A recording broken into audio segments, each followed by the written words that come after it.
क्या गुस्ताखी है ये? बाबा जी थाने चलो, गुस्ताखी तो हम करेंगे और इन सबको भी गिरफ्तार कर लो। शफकत, मेरे मुवक्किल तुझे जलाकर भस्म कर देंगे और तेरे को अंदाजा नहीं है क्या हाल होगा तेरा। साइम बाहर जाने के लिए पूछ रहा था, अगर आप इजाजत दे तो उसे जाने दे दूं? अभी बिल्कुल भी नहीं। अभी डॉक्टर ने मना किया है कि उसको कहीं आने जाने न दिया जाए। मगर क्यों? सिंपल सी बात है, बाहर जाएगा फिर शायद उन्हीं लोगों में बैठे जो लत छोड़ चुका है, फिर दोबारा लग जाए तो। ये तुम्हारे साथ पुलिस वाले क्यों? सामान तुम्हारा नाम है? जी। क्यों, क्या हुआ है? गिरफ्तार कर लो इसे। वो तो तेज बुखार में भी यूनिवर्सिटी और ऑफिस जाती है, जरूर कोई बात है जो हमसे छुपा रही है। अम्मी ऐसी क्या बात है जो वो हमसे छुपा रही है? आपने पूछा नहीं सिला से? तुम्हें तो पता है ना कि वो अपनी कोई भी दुख या परेशानी मुझसे शेयर नहीं करती, ताकि मैं परेशान ना हो जाऊं।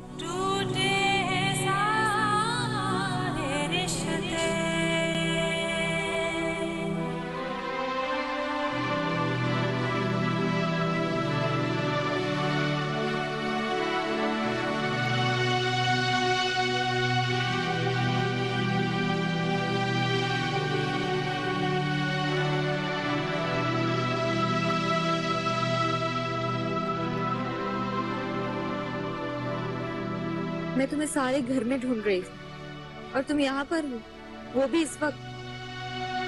बस मुझे घबराहट हो रही थी और अजीब सा लग रहा था, अपनी घुटन खत्म करने के लिए यहाँ चली आई।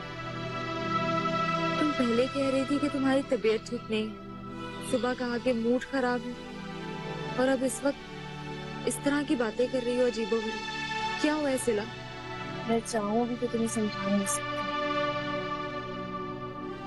तुम जवान अब्बू की बातों की वजह से दिल बर्दाश्ता हो गई हो। उनकी बातों का और उनके रवैये का नोटिस लेना मैंने बहुत पहले ही छोड़ दिया। मैं तो उन्हें कॉल भी नहीं करती, तुम्हारी जिद की वजह से मैंने उन्हें कॉल की। अगर ये बात नहीं है, तुम अब्बू की वजह से परेशान नहीं हो, तो फिर क्या बात है? सिला बताओ मुझे।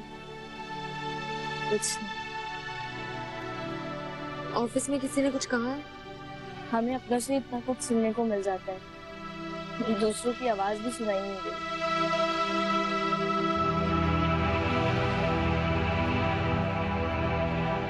जब भी सिला से मेरी शादी की बात शुरू होती है, कोई ना कोई मसला खड़ा हो जाता है।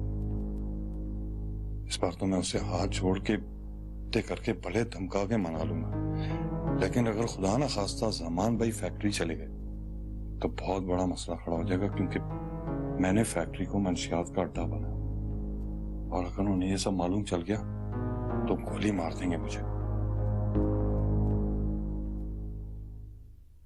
अल्लाह का लाख लाख शुक्र है कि साइम बिल्कुल ठीक हो गया। हाँ माँ, आज सुबह उठकर मेरे साथ आकर बैठा था और अपने किए पे बहुत माफी भी मांग रहा था। हाँ, और मुझसे भी बार बार आके माफी मांग रहा है।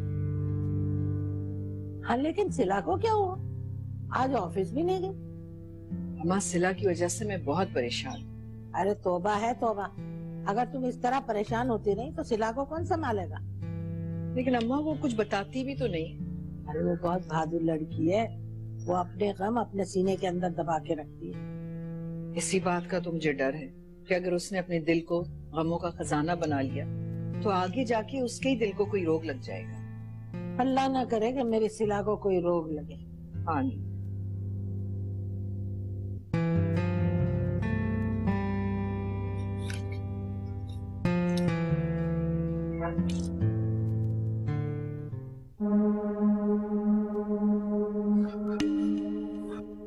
चलो भाई शफकत, चलो फैक्ट्री चलते हैं। लेकिन ज़मान भाई वो क्या? ज़मान भाई, रात को ना मैंने बहुत ज्यादा भयानक ख्वाब देख लिया कसम से। हाँ, कि मैं फैक्ट्री ना जाऊं? जी जी। अबे सीधे तरीके से मेरे साथ चल चल। अब ज़मान भाई, खुदा के लिए मैं आपके हाथ जोड़ रहा हूँ, मैं कह रहा हूँ ना फैक्ट्री ना जाए। अबे क्यों ना जाऊं? ज़मान भाई, खुदा की कसम सबा से पूछ लें, आज तक जितने ख्वाब देखे ना वो पूरे होते हैं। आप गए ना, वो आपको जान से मार देंगे बस। अबे तो क्या करूं मैं? हैं? फैक्ट्री ना जाऊं? घर में रहूंगा तो पागल हो जाऊंगा। नहीं होंगे ज़मान भाई, मेरे पे भरोसा रखें, खुदा की कसम मैं हूं ना, इतना भरोसा करते आप, कुछ ना कुछ हल निकालूंगा। आप बैठे। अरे आप बैठे। साइम की कंप्लेन तो नहीं कर रहा? नहीं, बल्कि अब तो वो आपका बहुत अच्छा दोस्त बन गया है। वो कैसे? अभी भी पूछ रहा था कि हुमायूं भाई ऑफिस से कितने बजे तक वापस आ जाएंगे। आजकल का माहौल ऐसा है कि बच्चों के साथ दोस्ती कर लो तो आपके बहुत सारे काम आसान हो जाते हैं। बिल्कुल ठीक कह रहे हैं आप। सगे सौतेले के चक्कर में हम महक और साइम से कितने दूर हो गए थे। घर की परेशानी की वजह से उसने ड्रग्स का सहारा लिया था। मैं जानता हूँ उसे किसी अपने की जरूरत थी जो उसकी बात सुन सकता, अपनी बात कह सकता। लेकिन आपके अपनेपन की वजह से अब उसने नशे की आदत छोड़ दी है। उसका सेल्फ कॉन्फिडेंस मैं पहले देख चुका था। मैं जानता था कि उसे किसी अपने की जरूरत है जिसके साथ वो अपना वक्त गुजार सके, खुल के बात कर सके। आपने बहुत अच्छा किया जो आप उसे अपने साथ आउटिंग पे ले गए थे। जब से वापस आया बहुत खुश है, बल्कि जिद कर रहा था कि मैंने स्कूल जाना है। अच्छी बात है, मगर अभी नहीं। अभी उसकी हालत थोड़ी और बेहतर होने दो, उसके बाद फिर जैसे वो कहे। तुम सुनाओ।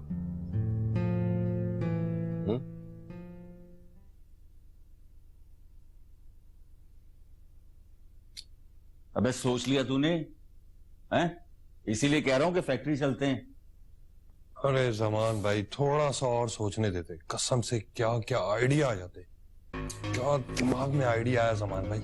अबे तो जल्दी से भौंक ना। यार जमान भाई, एक तो आप फौरन बुरा मान जाते हैं। पहले वादा करें, जो मैं बोलने जा रहा हूँ ना, आप बुरा नहीं मानेंगे, पक्का। जल्दी से बोल, नहीं तो दूंगा कान के नीचे। जब बोल रहा हूँ ना, सुन ले। मेरा तो ख्याल है जमान भाई, सबसे पहले तो हम लोगों को फैक्ट्री को दोबारा स्टार्ट करना चाहिए। उसके लिए तो बहुत सारी रकम की जरूरत होगी। अरे तो इसमें कौन से मसले की बात है, मैं हूं ना, हो जाएगी रकम। ऑलरेडी हमने बैंक से इतना लोन ले रखा है। अरे तो बैंक को इन्वॉल्व करने का किसने कहा आपको? हो जाएगा। इतनी बड़ी चीज आपकी नजरों के सामने और आपको खुशी। ये घर बेचते हैं और फैक्ट्री चलाते हैं। पागल हो गया क्या? हैं? वो रुबीना और उसकी बेटियां कभी भी नहीं मानेंगी। क्यों नहीं मानेंगी? आप तो समझने की कोशिश करें, आप तो समझदार हैं, वो माने या ना माने आप खुद सोचें। घरों से फैक्ट्रियां नहीं बनती, फैक्ट्रियों से घर बनते हैं। ये घर भी तो फैक्ट्री से ही बना होगा ना। देखें जमान भाई, अभी तक थे आप अकेले, अब मैं हूं आपके साथ। 10-10 घर बनाएंगे ऐसे, 10-10 घर पक्का।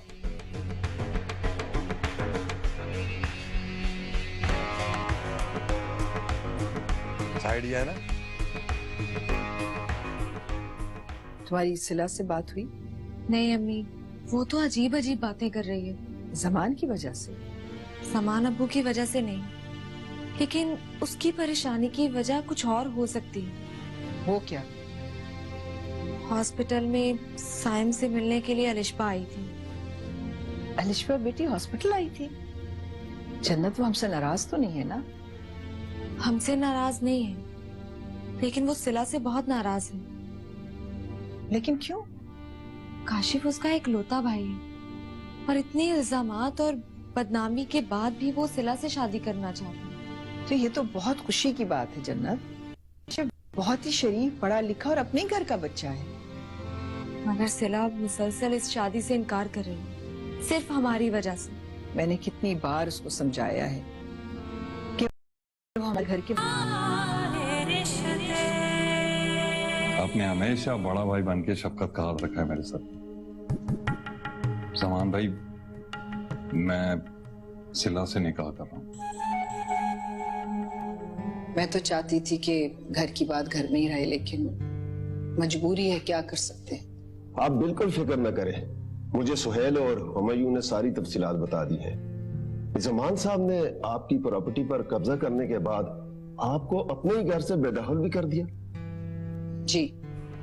वक्त और हालात कभी कभी ऐसे हो जाते हैं मेरे दोस्त कि इंसान अपने आप को बेचने में मजबूर हो जाता है। ये तो फिर एक घर है। ये बात तो है। सॉरी, एक्चुअली घर इतने दिल से और प्यार से बनाया था कि थोड़ा जज्बाती हो गया। बहरहाल आप कोशिश कीजिएगा जितना जल्दी बिक जाए, मैं जल्दी बेचना चाह रहा हूँ। काशिफ जैसे नेक और शरीफ इंसान के रिश्ते को ठुकरा कर तुम शफकत जैसे कमीने और घटिया इंसान के साथ निकाह करने जा रही हो, और वो भी हम सबसे छुपकर। नहीं जन्नत, मुझे गलत मत समझो। मैंने ये सब कुछ तुम लोगों की भलाई के लिए और मजबूरी के थे।